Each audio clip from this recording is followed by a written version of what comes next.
అందుకని ఎంత గొప్ప వ్యూహాన్ని పన్నాడు అంటే, శకట వ్యూహాన్ని తీర్చిదిద్ది పడమటి సగభాగంలో గర్భవ్యూహంగా పద్మవ్యూహాన్ని రచించాడు. మళ్ళీ ఆ సూచీ వ్యూహంలో ఉండేటటువంటి కేంద్ర స్థానంలో సైంధవుణ్ణి నిలబెట్టాడు. సైంధవుణ్ణి నిలబెట్టడమే కాకుండా ఆ సైంధవుడి చుట్టూ దుర్యోధనుణ్ణి, అలాగే భూరిశ్రవుణ్ణి, కర్ణుణ్ణి, శల్యుణ్ణి, అశ్వత్థామని, వృషసేనుణ్ణి, కృపాచార్యుణ్ణి కలిపి ఉంచాడు.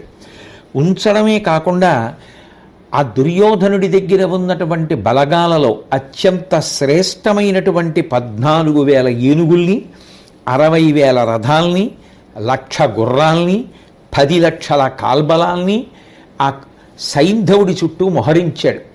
ఈ కారణం చేత ఎట్టి పరిస్థితులలోనూ కూడా సైంధవుడి దాకా అర్జునుడు వెళ్ళడానికి వీలు లేనటువంటి పరిస్థితిని కల్పించాడు.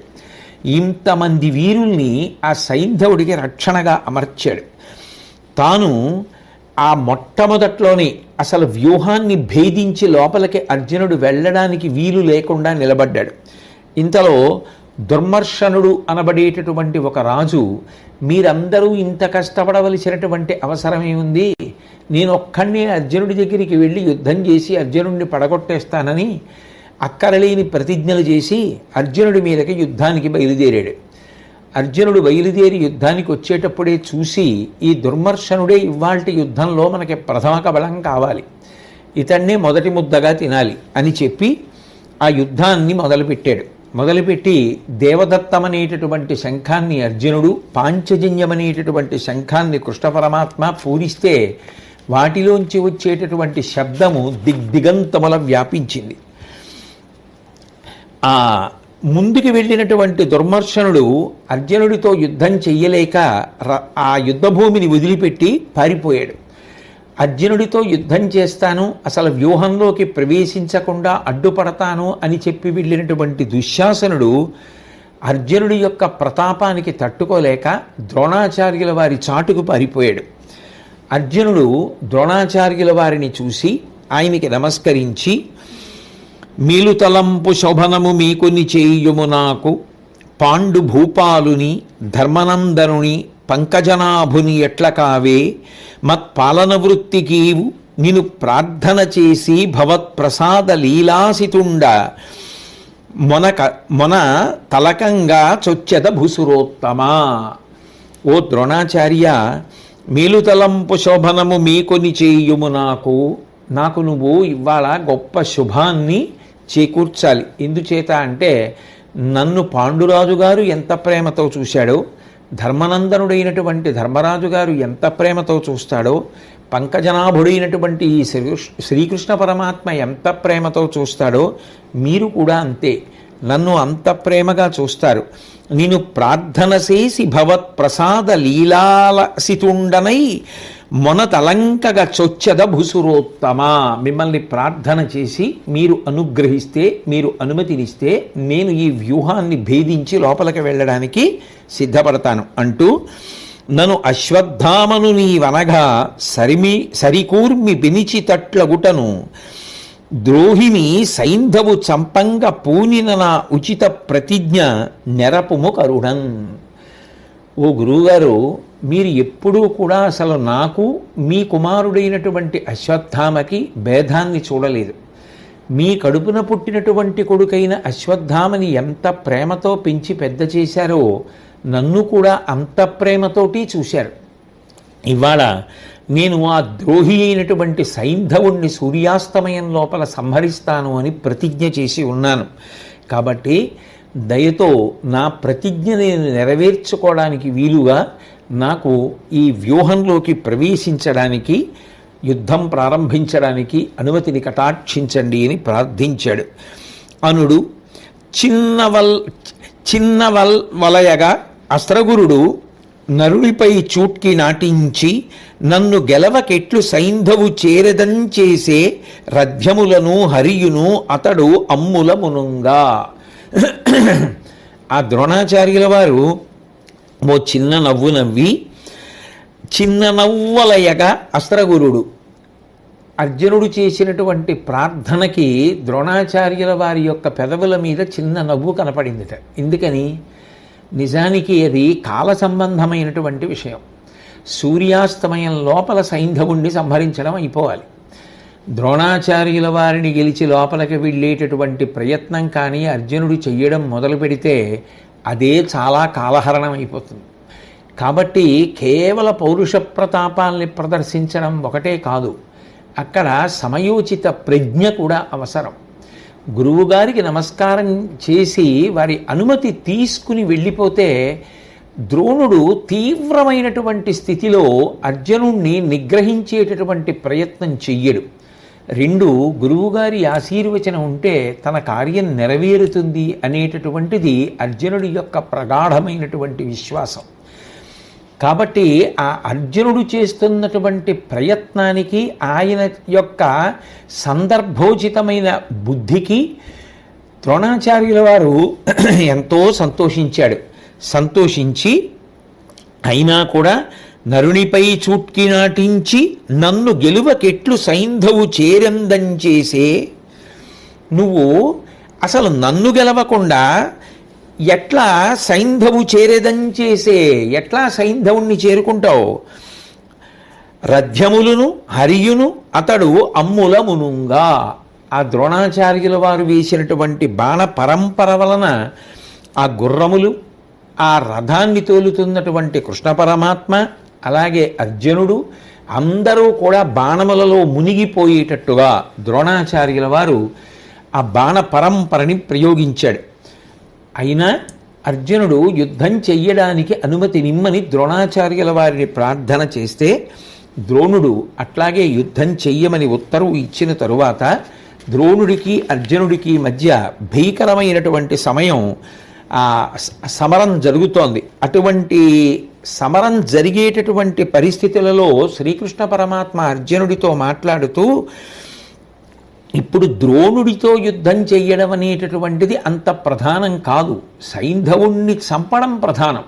కాబట్టి ఆలస్యం కానీయకుండా ఈ ఆచార్యుణ్ణి ఇక్కడతో వదిలిపెట్టేసి నువ్వు ఈ వ్యూహాన్ని భేదించి శకట వ్యూహంలోకి ప్రవేశించేటటువంటి ప్రయత్నం చెయ్యమని చెప్పాడు. అప్పుడు అర్జునుడు ఇక ద్రోణాచార్యుల వారితో చేస్తున్నటువంటి యుద్ధాన్ని అక్కడతో విస్మరించి వ్యూహంలోకి ప్రవేశించేటటువంటి ప్రయత్నాన్ని ప్రారంభం చేశాడు. అనవుడు క్రీడి నీదు హృదయంబున ఎయ్యది తోచె కృష్ణ, దానిన తగ చేయువాడనని నిమ్మిగ పల్కిన, ప్రీతి కుంభజన్నునకు ప్రదక్షిణంబుగ సముద్ధతి ఆతడు తిరువోవనిచ్చిన, శరజాలముల్ వరగ చేయుచు పార్థుడు ఓవుచుండగన్. అయితే కృష్ణ, నువ్వు ఎలా నిర్దేశిస్తే మనం కార్యాన్ని అలాగే నెరవేరుద్దాం అని అర్జునుడు సమ్మతి తెలిపితే శ్రీకృష్ణ పరమాత్మ ఆ ద్రోణాచార్యుల వారికి ప్రదక్షిణ పురస్సరంగా రథాన్ని నడిపాడు. ప్రదక్షిణం చేశారు అంటే విశేషమైనటువంటి గౌరవాన్ని ప్రకటించారు అని గుర్తు. ఎప్పుడైనా ప్రదక్షిణం అన్న మాటకి గుర్తు ఏమిటంటే, దక్షిణం అంటే కుడి కదు, ప్రదక్షిణం ఎప్పుడూ కుడివైపునే ఉంచుట, దానిని ప్రదక్షిణం అంటారు. తనకి కుడివైపున ఏదైనా ఉంచితే అది తనకి పూజనీయము అని గుర్తు. ఇలా వెళ్ళి ఇలా వచ్చారనుకోండి, మీరు వెడుతున్నప్పుడు ఒక వస్తువు మనకి కుడి పక్కన ఉంటుంది, మళ్ళీ అట్నుంచి తిరిగి వచ్చేటప్పుడు ఆ వస్తువు మన ఎడం చేతి పక్కకి ఎడుతుంది.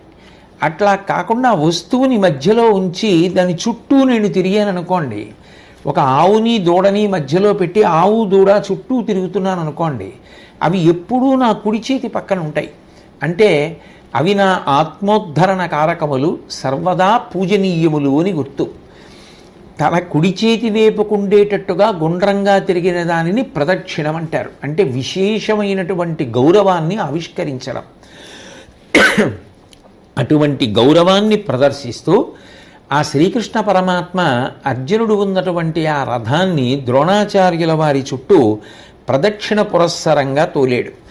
తోలిన తరువాత ఆ అర్జునుడు బాణవర్షం కురిపిస్తూ వెళ్ళిపోతూ ఉంటే ద్రోణాచార్యుల వారు అర్జునుణ్ణి చూసి, కలవే ఎందును ఇట్టివి బలసూదన తనయ పగర పరిమాత్మక విచ్చలవిడి ప్రతిష్ఠితుడవగు తలచెదవు పోలునుకో అనుచు తగిలే బిరుందన్. నీ అంతట నువ్వుగా స్వేచ్ఛతో ప్రవర్తించాలని అనుకుంటున్నావు. నేను ఇక్కడ శత్రువుని ఉండి యుద్ధానికి పిలుస్తున్నాను. నువ్వు నాతో యుద్ధం చేయడం మానేసేసి, శత్రువుని చంపడం మానేసేసి, నీ అంత నువ్వే ఒక విధి విధానాన్ని నిర్ణయించుకొని ఇలా ప్రదక్షిణ పురస్సరంగా వెళ్ళిపోవడం నీకేమైనా బాగుందా అని ఆ ద్రోణాచార్యుల వారు అర్జునుడిని ప్రశ్న వేస్తుంటే ఆ అర్జునుడు రథంలో వెళ్ళిపోతూనే ద్రోణాచార్యుల వారికి సమాధానం చెప్పాడు. గురుడవుగాక పగతుడవే దురమున కుపితుడగు నిన్నెదుర్కొన నాకొక్కరునకు శక్యమే ఆ పురహరునకగుంగాక అనుచు అరుగుచు నుండెన్. మహానుభావ, మీరు మాకు గురువు గారు, మీరు నాకు శత్రువు కాదు. మీరు పిలిచారు కాబట్టి యుద్ధం చేసి తీరాలి, మిమ్మల్ని చంపడం అన్న మాట రాదు. ఎందుకంటే మీరు మాకు గురువు అయినా మీతో యుద్ధం చేసి గెలవడం అన్నది శివుడికి సాధ్యమేమో కానీ అన్యులకు సాధ్యమా? కాబట్టి మిమ్మల్ని గెలిచి వ్యూహంలోకి వెళ్ళాలి అనేటటువంటి ప్రసక్తి పెట్టుకోవడం సాధ్యం కాదు. కాబట్టి నేను వ్యూహ ప్రవేశం చేస్తాను అని చెప్పి అర్జునుడు బయలుదేరుతుంటే వెనక నుంచి ద్రోణాచార్యుల వారు కూడా ఆ అర్జునుడి యొక్క రథాన్ని కమ్ముకుంటూ వచ్చి యుద్ధం చేస్తూనే ఉన్నాడు. ఇద్దరి మధ్య ప్రబలమైనటువంటి యుద్ధం జరుగుతోంది. ఈలోగా ఆ కృతవర్మ అర్జునుడి యొక్క రథానికి అడ్డొచ్చి ఇద్దరి మధ్య యుద్ధం ప్రారంభమైంది. ఆ యుద్ధం ప్రారంభమైనప్పుడు వాడి బాణములను ప్రయోగించి అర్జునుడు ఆ కృతవర్మని మూర్ఛిల్ల చేయడానికి ప్రయత్నం చేస్తున్నప్పుడు కొంత సమయం పడుతుంది కదూ, యుద్ధం జరుగుతోంది. ఆ యుద్ధం జరుగుతున్న సమయంలో శ్రీకృష్ణ పరమాత్మ అన్నిటికన్నా ఎక్కువ ప్రాధాన్యత ఆ రోజు కాలమునకే ఇచ్చాడు. ఎంత తొందరగా వీలైతే అంత తొందరగా వీరులందరినీ దాటుకుంటూ సైంధవుడి దగ్గరికి వెళ్ళిపోవాలి తప్ప కనపడిన వాళ్ళందరినీ చంపడమే ప్రయత్నంగా పెట్టుకుంటే సైంధవుణ్ణి చేరేటప్పటికీ ఆలస్యం అయిపోతే సూర్యాస్తమయం అయిపోతే దానివలన అర్జునుడికి ప్రమాదం ఏర్పడుతుంది. కాబట్టి శ్రీకృష్ణ పరమాత్మ అర్జునుడిని హెచ్చరిస్తే ఆ శ్రీకృష్ణ పరమాత్మ యొక్క హెచ్చరికని పాలించినటువంటి ఆ అర్జునుడు ఆ కృతవర్మ మూర్ఛ పడిపోయేటట్టుగా చేసి ఆ వ్యూహంలోకి ముందుకుని చొచ్చుకొని వెళ్ళిపోతున్నాడు.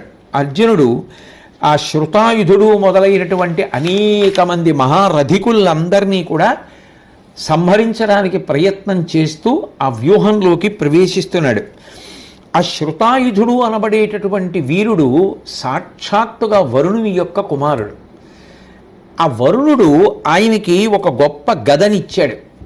ఆ గద చేతిలో ఉన్నంతసేపు శత్రువుల్ని ఆయన సంహరించగలడు తప్ప ఆయన శత్రువుల చేత సంహరింపబడడం అంత తేలికైనటువంటి విషయం కాదు. ఆ శృతాయుధుడు ఆ వరుణుడిచ్చినటువంటి గదని పట్టుకుని ఉన్నంతసేపు శత్రువుల చేత ఆక్రమింపబడని వాడై ఉంటాడు. కానీ యుద్ధానికి సిద్ధంగా లేనటువంటి వ్యక్తి ఎవరి మీదనైనా ఆ గదని కానీ శృతాయుధుడు ప్రయోగిస్తే దాని వలన అది ప్రయోగించిన వాడెవరో వాణ్ణే చంపేస్తుంది. అంటే యుద్ధానికి సిద్ధంగా లేని వాడి మీద ఆ గదని ప్రయోగించకూడదు. అది శృతాయుధుడికి తెలుసు. కానీ కృష్ణ పరమాత్మ చేస్తున్నటువంటి రథసారథ్య ప్రౌఢి ఆ అర్జునుడు తనకి దొరకకుండా చేస్తోంది అనేటటువంటి అక్కసు చేత కాలము ప్రాప్తమైనమది కానడయన్నియమంబు మీతి నీ పాలకుడప్పుటట్లగుట పంకజనాభుని వైచ ఆతడాభీల గదన్ తదంశమున పెట్టిన నూతన పుష్పమాలయుంబోలి వెలింగె కానియది భూవరా వంపదయించుకేనియున్. యుద్ధం చెయ్యకుండా రథాన్ని తోలుతున్నటువంటి కృష్ణ పరమాత్మ మీద కోపంతో ఆ శృతాయుధుడు ఆ గదని తీసుకెళ్ళి కృష్ణుడి మీదకేస్తే అది కృష్ణుడికి తాకి ఆయన మెడలో అప్పుడే వికసించినటువంటి పుష్పములతో కూడుకున్నటువంటి మాల ఎట్లా కంఠంలో పడుతుందో అలా పడి మళ్ళీ తిరిగి వచ్చి ఆ శృతాయుధుణ్ణే చంపేసింది. ఈ గద వచ్చి శృతాయుధుణ్ణి చంపే లోపలే అర్జునుడు ఆ శృతాయుధుని యొక్క 2 చేతులు నరికేశాడు. ఆ విధంగా ఆ శృతాయుధుడు మరణించాడు. తదనంతరం కాంభోజరాజు అర్జునుణ్ణి ఎదుర్కొన్నాడు. తీవ్రమైనటువంటి వాడి బాణములను ప్రయోగించి కాంభోజరాజు యొక్క గుండె బద్దలగొట్టి ఆ కాంభోజరాజు సుదక్షిణుడు నేల మీద దొర్లుతూ పడి మరణించగా అర్జునుడు ముందుకు బయలుదేరి వెళ్ళిపోతున్నప్పుడు శూరసేన, శిబి, వసాతి మొదలైనటువంటి వాళ్ళందరూ కూడా అర్జునుణ్ణి చుట్టముట్టారు. వాళ్ళందరినీ కూడా అర్జునుడు హతమార్చాడు. తర్వాత శృతాయువు, ఆయుతాయువు అర్జునుడికి 2 పక్కలా నిలబడి వేల సంఖ్యలో బాణాలు వేసి అర్జునుడిని నొప్పించేటటువంటి ప్రయత్నం చేశారు. అయినా వెంటనే అర్జునుడు శ్రీకృష్ణ పరమాత్మ యొక్క ప్రేరణ చేత ఐంద్రాస్త్రాన్ని ప్రయోగించి వాళ్ళందరినీ కూడా హతమార్చాడు. వాళ్ళందరూ కూడా శరీరాలు చిన్న చిన్న ముక్కలైపోయి రథాలన్నీ భగ్నమైపోయి నేల మీద పడిపోయారు. నిజంగా అది చాలా క్లిష్టమైనటువంటి సన్నివేశం. ఎందుకని అంటే అవతల సూర్యాస్తమయం లోపల సైంధవుణ్ణి పరిమార్చడం పూర్తయిపోవాలి.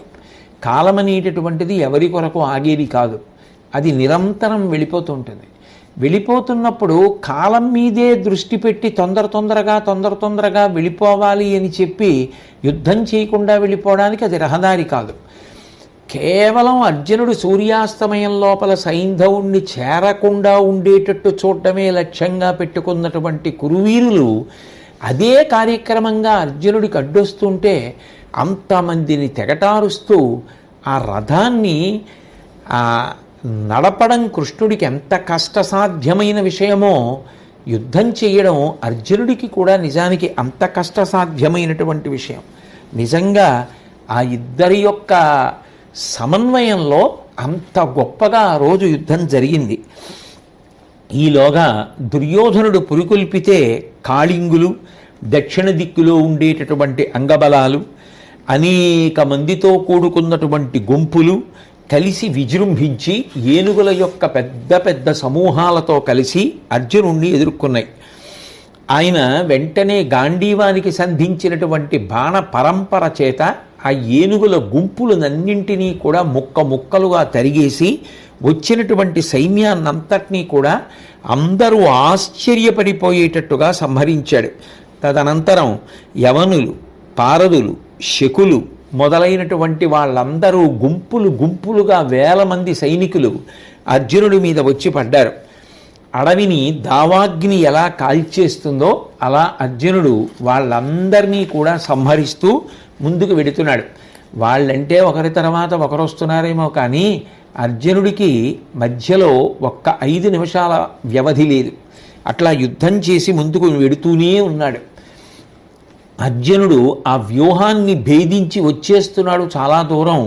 ఇంతమందిని సంహారం చేసేశాడనేటటువంటి బాధ అక్కసుగా మారిపోయి ఆ దుర్యోధనుడు తాను చేయగలిగినటువంటిది లేక ద్రోణాచార్యుల వారి దగ్గరికి వెళ్ళి నేను అవలీల దాటి ప్రజ నేలకు గోలకు తెచ్చుచున్న అర్జును తల ఎత్తి అయిన అటు చూడవు, పాండవ పక్షపాతి నీ మనమటుగాన ఎప్పుడును మా దశ కప్ప ఎలుంగు పామవయ్యునికి ఎరుంగ వచ్చే అటు లూరగగా వరమిచ్చినాడవు.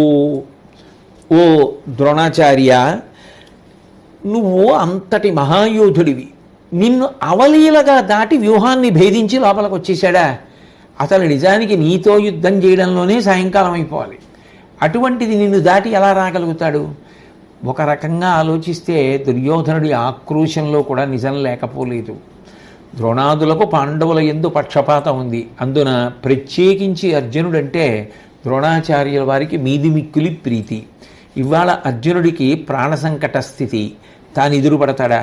పైగా లోపలికి వచ్చే ముందే గురువుగారి యొక్క ఆశీర్వచనం తీసుకుని అనుమతి తీసుకుని యుద్ధానికి వచ్చినటువంటి అర్జునుడి మీద అంత ప్రేమ కలిగినటువంటి ద్రోణుడు అడ్డుపడి సూర్యాస్తమయం లోపల సైంధవుణ్ణి చేరకుండా ఉండేటట్టుగా అర్జునుడిని నిగ్రహిస్తాడా?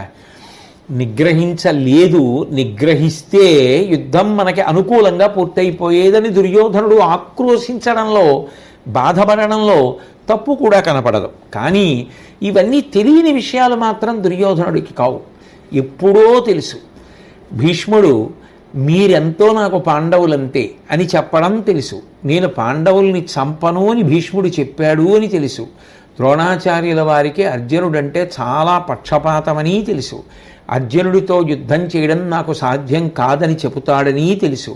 అర్జునుడుంటే నేను ధర్మరాజుని కూడా బంధీకృతుణ్ణి చెయ్యలేను సుమా అని చెప్పాడని తెలుసు. తెలిసి ఇంకా ద్రోణుడు ఏదో చెయ్యలేదని అనుకోవడం ఉందే, అదే దుర్యోధనుడి యొక్క మూర్ఖత్వం.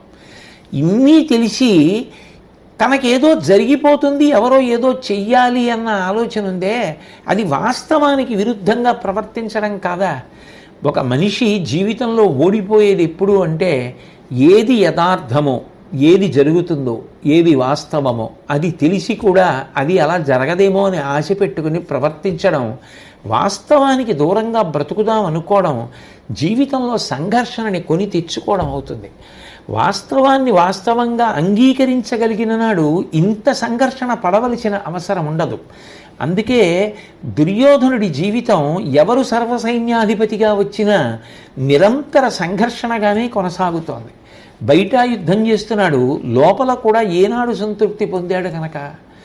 కాబట్టి ఆ ద్రోణుడి దగ్గరికి వెళ్ళి నిన్ను దాటి అసలు అర్జునుడు వ్యూహంలోకి ప్రవేశించడం ఏమిటి, అది ఎలా సాధ్యం అవుతుంది? నువ్వు తల ఎత్తి అర్జునుడి వైపు కూడా చూడవు, అర్జునుడిని నిగ్రహించేటటువంటి ప్రయత్నం చెయ్యవు. ఎందుకని అంటే నీకున్నటువంటి పాండవ పక్షపాతం అటువంటిది. అది ఇప్పుడు తెలిసిందా? నిన్నటి రోజున అభిమన్యుడంత యుద్ధం చేస్తుంటే అంత పొంగిపోయి విజయుడి కుమారుడు చూడండి ఎంత బాగా యుద్ధం చేస్తున్నాడో అని దుర్యోధనుడు వినాలని కృపాచార్యుడితో ద్రోణుడు మాట్లాడినప్పుడే బయటకు వచ్చేసింది కదా. అంతగా అర్జునుడి యందు ప్రీతి ఉన్నవాడు నిజంగా చెప్పాలంటే కడుపున పుట్టిన కొడుకైన అశ్వత్థామ కన్నా అర్జునుడంటేనే ద్రోణాచార్యుల వారికి ఎక్కువ ప్రీతి అని లోకమంతా తెలుసున్న విషయం.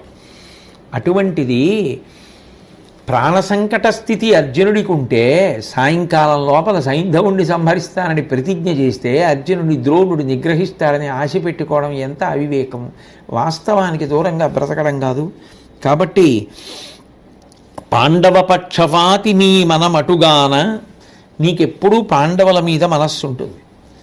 పాము కప్ప గొంతుకతో అరిస్తే ఎలా ఉంటుందో నువ్వు మా పట్ల ప్రవర్తించడం అలా ఉంది.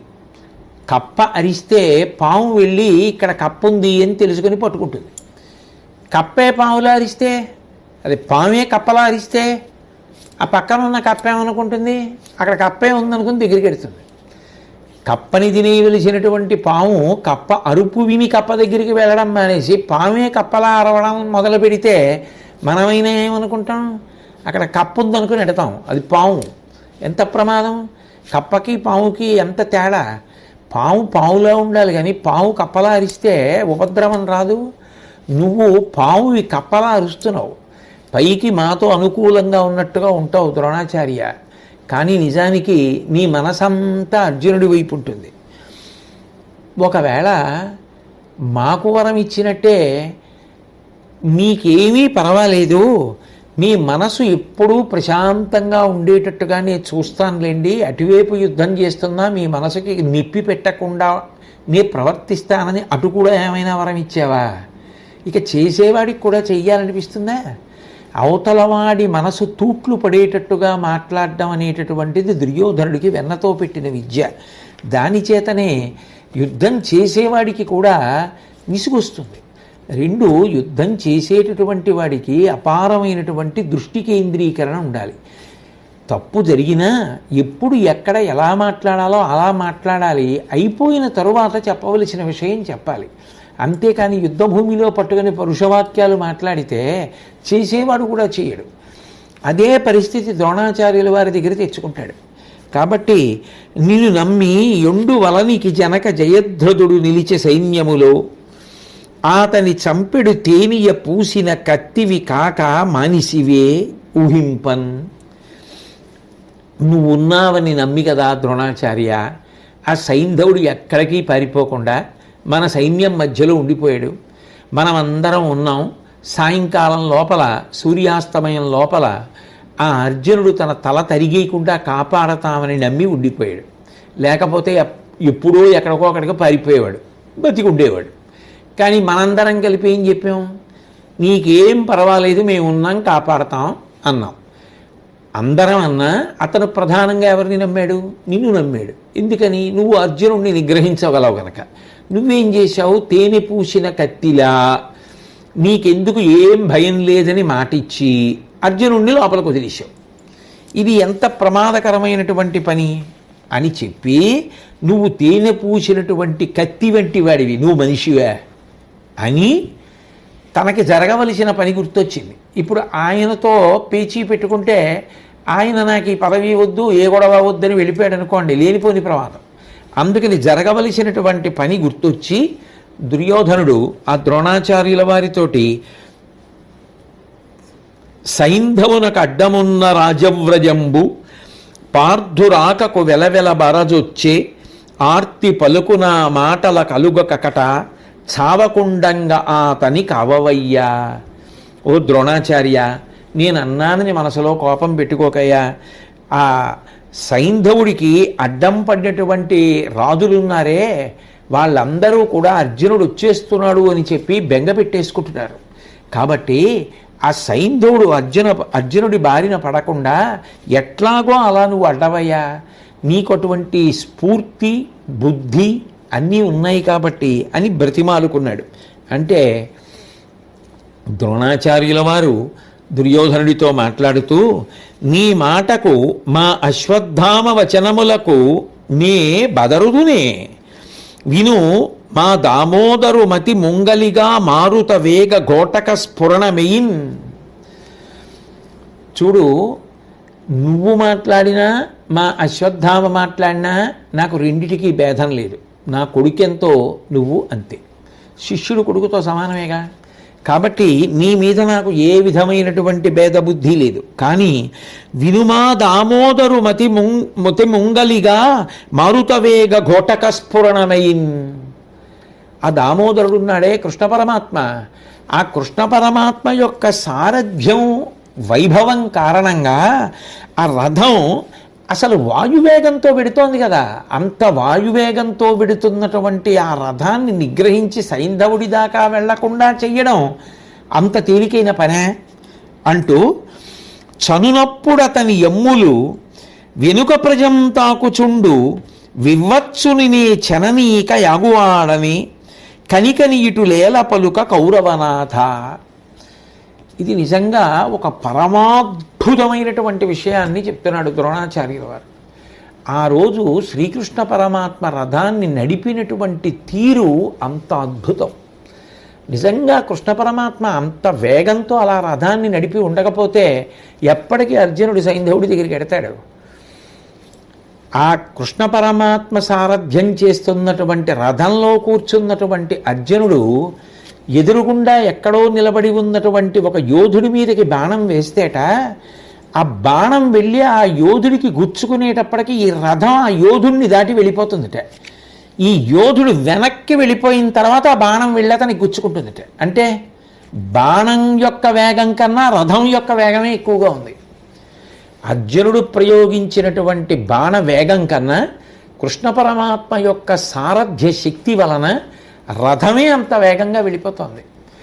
అంత వేగంగా అర్జునుడు ఆ కృష్ణ పరమాత్మ రథాన్ని నడుపుతుంటే, అర్జునుడు బాణప్రయోగం చేస్తుంటే దాన్ని నిలువరించడం తేలిక? దుర్యోధన, ఏదో మాట్లాడేస్తున్నావు తప్ప అసలు నువ్వు ఈ విషయాన్ని గమనించావా? అంతేకాదు, అవతల పాండవ సైన్యం, ధర్మరాజు, దుష్టజ్యుమ్నుడు, విరాటరాజు, ద్రుపదుడు, శిఖండి, భీముడు, నకులుడు, సహదేవుడు, ఇంతమంది వచ్చేస్తున్నారు.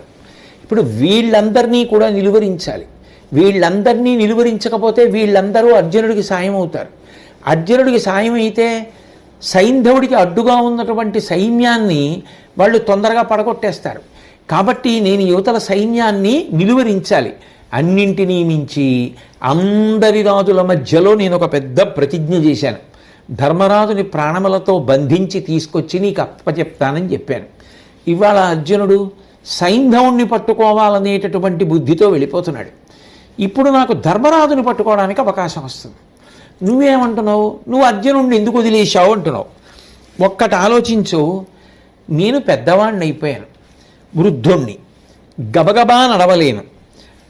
అర్జునుడు నువ్వు వయసులో ఉన్నవాళ్ళు. నువ్వేం చేశావు?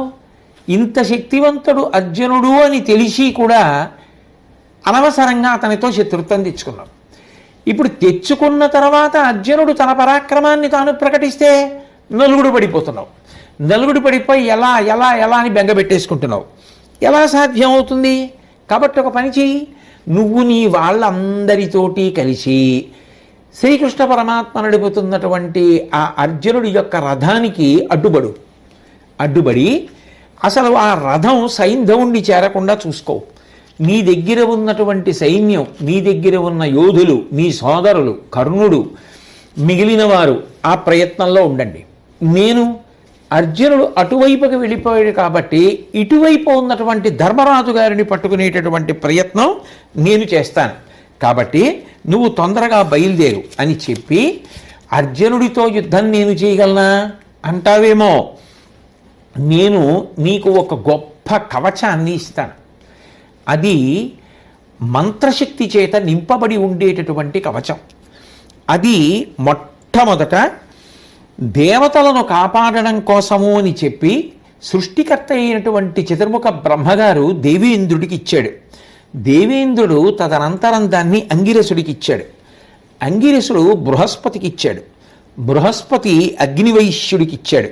అగ్నివైశ్యులు దుర్యోధన నాకిచ్చాడు అని చెప్పి ద్రోణాచార్యుల వారు ఆ బంగారు కవచాన్ని తీసి దానిని అనేక మంత్రములతో అభిమంత్రించి మంత్రశక్తిని నింపి దుర్యోధనుడికి ఇచ్చి, ఈ కవచాన్ని కట్టుకుని అర్జునుడికి ఎదురెళ్ళు. పిడుగుల లాంటి బాణాలు ప్రయోగించినా అవి ఈ కవచాన్ని భేదించవు. నీ కవచాన్ని భేదించవు కాబట్టి నువ్వు ఇప్పుడు ఎంతసేపు అయినా అర్జునుడితో యుద్ధం చేయగలవు. నువ్వు ఎదురుపడి నిలబడి అర్జునుడిని ఆపు, నీ వారందరితో కూడా వెళ్ళు, నీకింత గొప్ప కవచం కూడా ఇస్తున్నాను కదా అని మంత్రపూరితమైనటువంటి ఆ కవచాన్ని దుర్యోధనుడికి ఇచ్చాడు. పరమ సంతోషంతో దుర్యోధనుడు ఆ కవచాన్ని కట్టుకుని అర్జునుడిని నిలువరించేటటువంటి ప్రయత్నంలో యుద్ధానికి బయలుదేరాడు. ఇక్కడ ద్రోణాచార్యుల వారికి దృష్టద్యుమ్నుడికి ఇద్దరి మధ్య భయంకరమైనటువంటి పోరు ప్రారంభమైంది. ఎంత గొప్ప యుద్ధం జరిగిందన్నారంటే తిక్కన గారు, నడుమ భానుదాల్చు నభముగనుంగొని దాని మిగుల బుద్ధి ధరణి భానుయుగము దాల్చెననగ నొప్పిరి తీవ్ర తేజమున గురుడు ద్రుపద సంభవుండు. భూమికి ఒక కోరిక పుట్టిందిట. ఆకాశంలో ఎప్పుడు సూర్యుడు ఉంటాడు, అందుకే ఆకాశం అంత కాంతివంతంగా ఉంటుంది. ఆకాశంలో ఒక సూర్యుడు ఉంటే ఇవాళ నేను ఇద్దరు సూర్యుల్ని నా మీద ప్రకాశించేటట్టు చేస్తానని భూమి అనుకుందా ఏమి అన్నట్టుగా ద్రోణుడు దృష్టద్యుమ్నుడు అంత గొప్ప యుద్ధం చేశారట. భూమి మీద ఉన్నటువంటి ఇద్దరు సూర్యులా అన్నంత తేజస్సుతో యుద్ధం చేశారు. ద్రోణాచార్యుల వారు ఆ దృష్టద్యుమ్నుడితో యుద్ధం చేసేటటువంటి సమయంలో అపారమైనటువంటి క్రోధమునకు వశుడై రోషకసాయిత నేత్రుడై ఆ దృష్టద్యుమ్నుడిని నిగ్రహించేటటువంటి ప్రయత్నంలో చిట్ట చివరి వరకు వచ్చాడు. ఆ సమయంలో సాత్యకి జోక్యం చేసుకొని ఆ ద్రోణాచార్యుల వారు దృష్టద్యుమ్నుడి మీద ప్రయోగిద్దామనుకున్నటువంటి ఆయుధాన్ని తొలగతోశాడు. దానితో పెద్ద పులి నోట్లో తినడానికి పెట్టుకున్నటువంటి మాంసపు ముక్కని బయటికి లాగితే ఎలాగా బాధపడుతుందో అలా ఆక్రోశించినటువంటి ద్రోణుడు తాను చేతితో పట్టుకున్న ఆయుధాన్ని వమ్ము చేసినటువంటి సాత్యకి మీద యుద్ధానికి వెళ్ళాడు. సాత్యకి ద్రోణాచార్యుల వారితో చాలా గొప్ప యుద్ధం చేశాడు. ఇద్దరి మధ్య ఇటువంటి భయంకరమైనటువంటి యుద్ధం ఇక్కడ సాగుతోంది ధర్మరాజు గారు ఉన్న వైపు. ఈ సాగుతున్న సమయంలో అర్జునుడు కృష్ణ పరమాత్మ రథంలో సైంధవుడు ఉన్న దిక్కుగా వెడుతున్నారు. కనపడ్డ వాళ్ళనందరినీ కనపడ్డట్టుగా సంహారం చేస్తూ ముందుకెడుతున్నారు. ఆ వెళ్ళడంలో వైరివీరులు ప్రయోగించినటువంటి బాణపు ములుకులు గుర్రముల నిండా గుచ్చుకుపోయాయి. పైగా అవి విశేషంగా బడలిపోయాయి. ఆకలేస్తోంది, అవి దాణా తినాలి. వాటిని వెన్నుపావంతా నీటితో ఒకసారి తడపాలి. అవి కడుపు నిండా నీళ్లు తాగాలి. తాగితే తప్ప సైంధవుడి దాకా వెళ్ళడానికి వాటికి ఓపిక సరిపోయేటట్టు లేదు. నీరసపడ్డాయి. ఉత్సాహం పుంజుకోవాలి అంటే ఆ గుర్రములకు కావలసినటువంటి అలసట తీరేటటువంటి మార్గాన్ని అమలు చెయ్యాలి. కాబట్టి శ్రీకృష్ణుడు రథంలో ఉన్నటువంటి అర్జునుడితోటి ఈ విషయాన్ని తెలియచేశాడు. వెంటనే అర్జునుడు అయితే ఈ గుర్రాల్ని రథం నుంచి విప్పేసి వాటి మీద ఉన్నటువంటి ఆ తోలు, జీను, పగ్గాలు మొదలైనటువంటివి తొలగించేసేసి ఒళ్ళంతా నిమిరి వాటిని సేద తీర్చిన తరువాత మనం మళ్ళీ రథం ఎక్కి సైంధవుడి దగ్గరికి బయలుదేరదామన్నారు. ఒక పక్క సూర్యాస్తమయం లోపల సైంధవుడి దగ్గరికి వెళ్ళిపోవాలి, ఒక పక్క చుట్టుముట్టినటువంటి సైన్యం, ఒక పక్క బడలిపోయినటువంటి గుర్రాలు. కృష్ణ పరమాత్మ వెంటనే ఆ రథానికి ఉన్నటువంటి గుర్రాల్ని విప్పేసి ఆ బాణపు ములుకులన్నీ పోయేటట్టుగా చేసి వాటి ఒళ్ళంతా తోమి సేద తీరుస్తున్నారు. ఈలోగా అర్జునుడు నేల మీదే నిలబడి పరమభయంకరమైనటువంటి యుద్ధం చేస్తూ గాంధీవం ద్వారా బాణ పరంపరలు కుప్పించి వచ్చినటువంటి ప్రతివీరులందరినీ పడగొడుతున్నాడు. శ్రీకృష్ణ పరమాత్మ చూసి అర్జునుడితో మాట్లాడుతూ అన్నారు, విన్ను మునుగ దివియగలేకున్నను త్రావతగు నీళ్లు ఒదవిన హయముల్ నిన్ను గెలిపించు ననవుడు కన్నులనగి అర్జునుండు కలవివే అనుచున్. ఓ అర్జున, ఇవి వెన్ను మునిగేటట్టుగా ఒక చెరువు లాంటి దాంట్లోకి దిగితే గుర్రాలు వెంటనే అవి పొందినటువంటి శ్రమని పోగొట్టుకుంటాయి. ఇప్పుడు యుద్ధభూమిలో చెరువు ఎక్కడి నుంచి వస్తుంది? కాబట్టి ఇప్పుడు చెరువు లేకపోవచ్చు, వెన్ను మునిగేటట్టుగా ఇవి నీటిలోకి దిగలేకపోవచ్చు, కానీ త్రాగటానికి నీళ్లు కావాలి. కనీసం త్రాగటానికి నీళ్లు దొరికితే ఈ గుర్రాలు తప్పకుండా నిన్ను గెలిపిస్తాయి, రథాన్ని అంత ఉత్సాహంగా మళ్ళీ లాగుతాయి. కాబట్టి అటువంటి నీళ్ళు ఎక్కడైనా ఉన్నాయా అని అడిగాడు. నిజంగా కృష్ణ పరమాత్మకి తెలియక ఆ అర్జునుడి యొక్క శక్తి లోకానికి తెలియచేయాలి. ఇన్ని ప్రతిబంధకాలు వస్తున్నా కూడా మొక్కవోని ఉత్సాహంతో నిలబడగలిగినటువంటి అర్జునుడి యొక్క శీల వైభవం ప్రత్యేకించి యువతకు ఆదర్శం.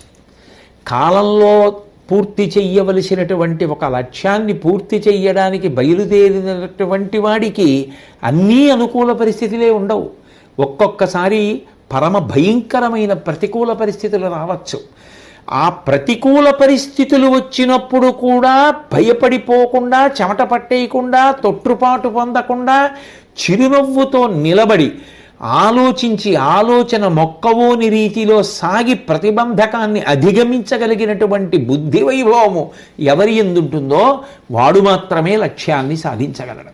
తప్ప కేవలం ఒక లక్ష్యాన్ని పెట్టుకున్నంత మాత్రం చేత సాధించడం ఎప్పుడూ కుదరదు.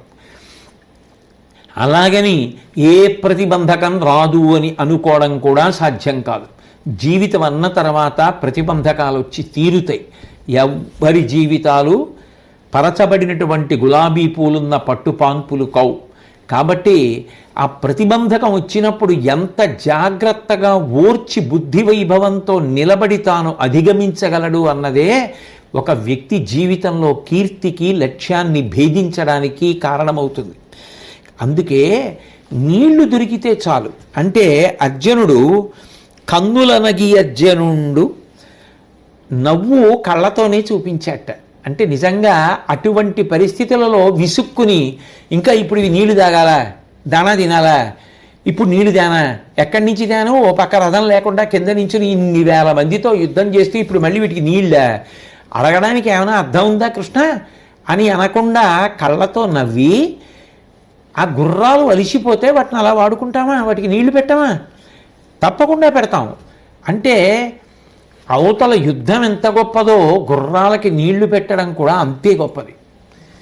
అంటే లోపల ఉన్నటువంటి ఆ ప్రేమ భావన చెదిరిపోయిన వాడు కాదు. అన్ని బాణములు ప్రయోగించి అన్ని వేల మందిని చంపుతున్నా లోపల ఉండవలసినటువంటి ఆ హృదయ సౌకుమార్యం అలాగే ఉంది. అది సాధించగలిగిన వాడు, ఆ ఆర్ద్రత మనసులో చెదరకుండా ఉండిపోయిన వాడెవరో వాడు సౌశీల్యవంతుడు.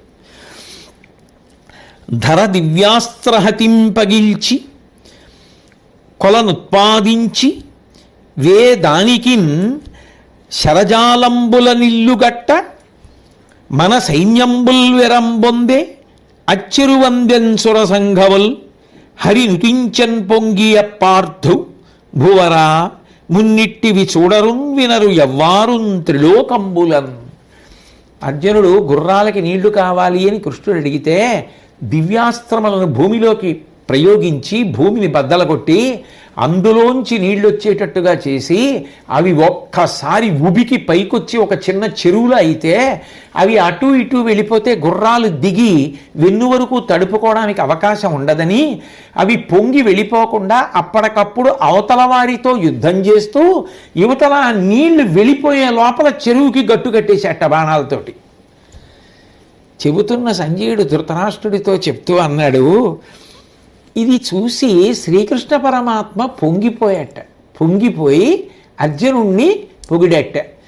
అంటూ సంజయుడు అన్నాడు, భూవరా ఓ ధృతరాష్ట్ర మున్నిట్టివి చూడరున్ వినరు ఎవ్వారున్ త్రిలోకంబులన్.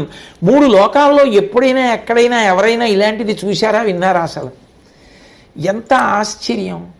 రథం మీద లేడు, భూమి మీద ఉన్నాడు, చుట్టూ వేల మంది కత్తులు విసిరేవాళ్ళు, బాణాలు విసిరేవాళ్ళు, బల్యాలు విసిరేవాళ్ళు, ఈటులు విసిరేవాళ్ళు. గుర్రాలకి తగలకుండా కాపాడుకుంటూ, కృష్ణుడికి తగలకుండా కాపాడుకుంటూ, తనకి తగలకుండా కాపాడుకుంటూ ఇన్ని వేల మందిని ఒక క్రీడలో పాల్గొన్నట్టు, పెళ్ళికెళ్ళినట్టు నవ్వు చెదరకుండా పరిమారుస్తూ భూమిలోకి బాణం కొట్టి ఒక్కసారి నీళ్ళొస్తే అవి ప్రవహించి వెళ్ళిపోకుండా చెరువులా నిలబెట్టడానికి ఇటు తిరిగి బాణములను ప్రయోగిస్తూ గట్టు కట్టి చెరువు చేస్తే అసలు లోకంలో ఎవడైనా ఊహిస్తాడా ధృతరాష్ట్ర మహారాజా? ఇది అర్జునుడి యొక్క శక్తి.